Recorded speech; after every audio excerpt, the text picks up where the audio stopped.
Good afternoon, ma'am. I'm Marie Dulu, your caregiver today from 3 p.m. to 11 p.m. I'm going to do. What's your name, by the way, ma'am? Is it? Honey, ma'am. Okay, honey. What's your date of birthday? September 28. Okay, September 28. So I'm going to give you a hair shampoo today for your personal hygiene to let you feel comfortable and refreshed and to avoid the number of microorganisms and of course for fragrance. Is it okay, ma'am? Yes, ma'am. I'm going to check your vital signs. So after checking the vital signs, the results are all normal. So I'm going to proceed with the procedure. Ma'am, I'm going out first to prepare all the materials. So raise the saddles and lock. So the patient has not been positioned like this way, ha? When you talk to the patient. So ako lang yung tissue nga, naka-supine pa siya. Pero while you're talking to the patient, avoid patient doing like this in the position. Then you go to the nursing station, prepare all materials. Now we're going to do hand washing technique. Of course, the PPA. So it's ideal class that you make use of an apron because you get wet, just like me. What happened to me, I get wet already. So it should be a cap, mask, goggles also, Kebasimus Plus, then gloves and apron. If you have apron in your homes, if you're going to do the video, it's much better. So the position of the patient should be diagonal on bed. So we should also cover the patient. Hindi lang nato coveran si honey, it's very warm, no? But ideally, you have to cover the patient's body, class, ha? Do not expose the Towel, patient. With blanket. Bath blanket. With bath blanket, okay?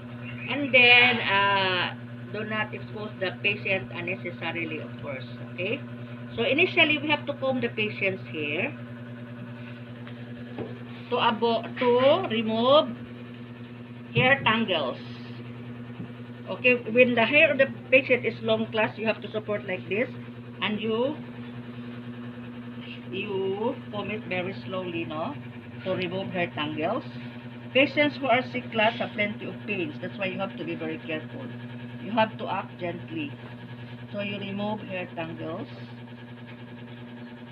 Amang uban mo, nagamit yung blower mo.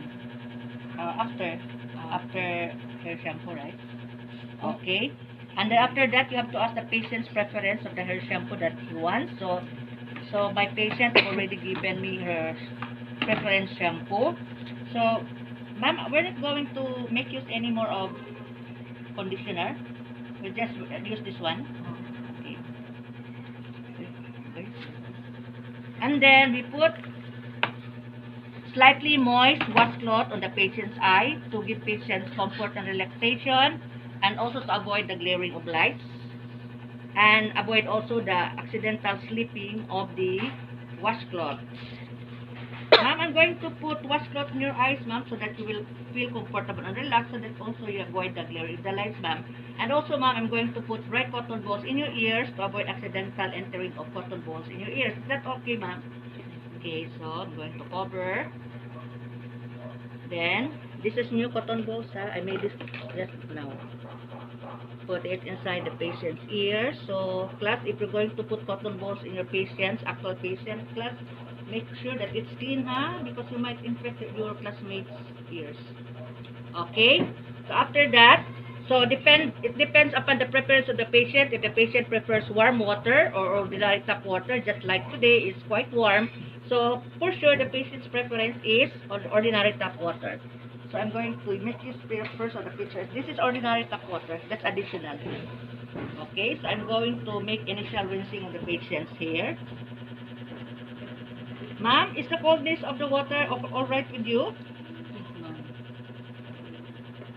Okay, and then while you pour water, class, you also massage the patient's scalp to aid in the circulation of the blood. And again, for the relaxation of the patient.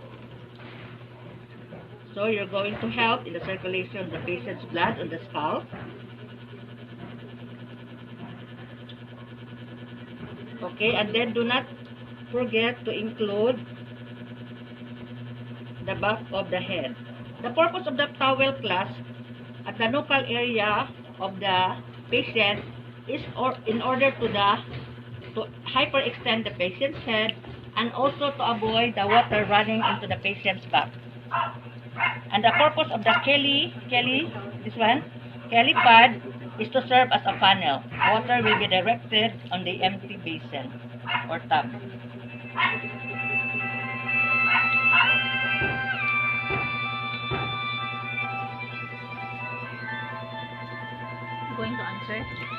that. Then Andrew, you answer that. Andro. And then,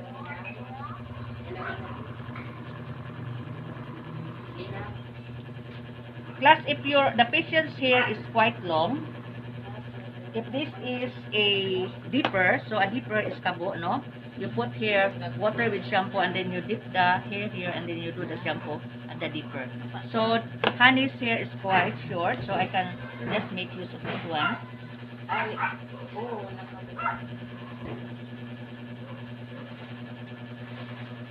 What's that? Nina.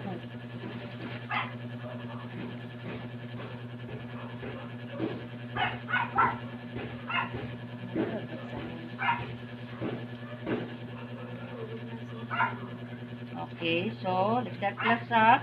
So, ma'am, dugay lagi ka, ma'am. You might say that, but you have to be gentle to the patient class because you're handling with the head of the patient class. And your patient is sick. So, you might handle the patient gently. So, if you can notice, I started with the scalp. And then, going to the back, ma'am, can we lift you just slightly, ma'am? Okay. And then after that, you go down. You lift the head. Lift. L-I-F-T. Can be lift. And then, class, if you observe the condition of your patient's scalp and the patient's hair.